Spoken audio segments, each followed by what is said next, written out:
Këto janë 5 gabimet që bëni zakonisht gjatë hekurosjes, ndoshta nuk i keni ditur më parë. Hekurosja është një nga punët e shtëpisë që ose e bën me qef ose do të ishte gati të paguaje edhe dikë tjetër që ta bënte në vendin tuaj. Ndoshta janë gabimet që bëni gjatë këtij procesi që u vështirësojnë punën, ndaj në këtë video do të mësoni disa këshilla shumë të vlefshme. Plura delikate duhet të hekurosen në fillim.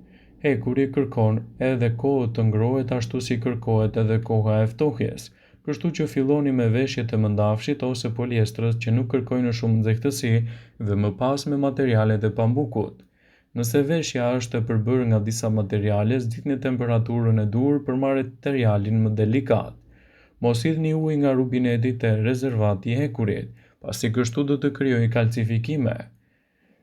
Patrulloni edhe pllakën e hekurit me sotbuke për të pasur një gjatësi më të mirë. Gjithashtu boshatisni rezervuarin e ujit të hekurit përpara se të vendosni hekurin në vendin e duhur.